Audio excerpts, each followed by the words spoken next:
Today, in our short devotional, I want to talk to you about Samuel.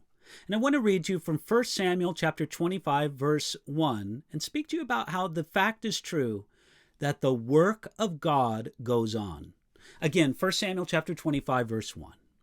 Then Samuel died, and the Israelites gathered together and lamented for him, and buried him at his home in Ramah. And David arose and went down to the wilderness of Paran.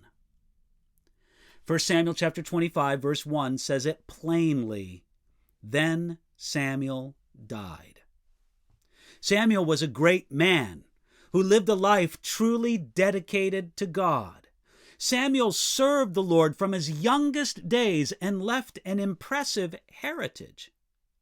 1 Chronicles chapter 9, verse 22 suggests that Samuel organized the Levites in the service of the sanctuary, a work which was completed by David and Solomon. 1 Chronicles chapter 26, verses 27 and 28 says that Samuel was the one to begin collecting treasures for building the temple later in Solomon's day.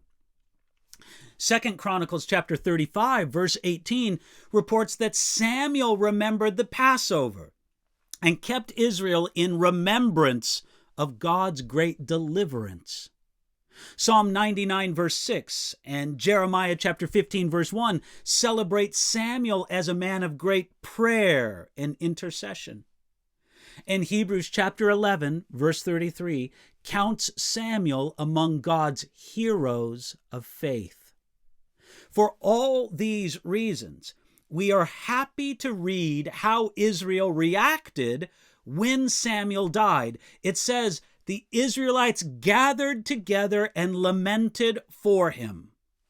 Like many true men of God, Samuel seemed to be mostly unappreciated by God's people during his life.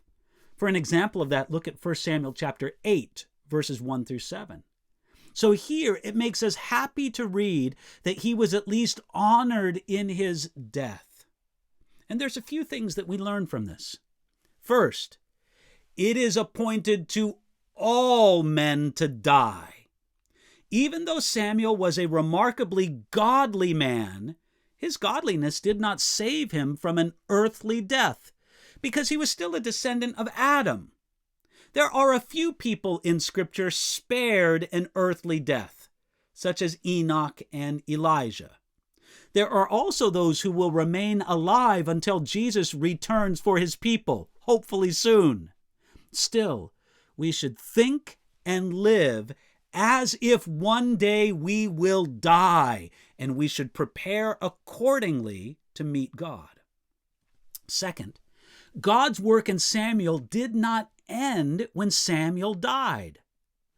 God's work never is dependent only on one man, so the work continued in Israel even when Samuel died. If it is written, then Samuel died, it is also written, and David arose. God's work may begin with a man, but it never ends with one man. God continues and sustains his work as he pleases. His workmen may die, but God's work goes on. Let's thank the Lord for that together today.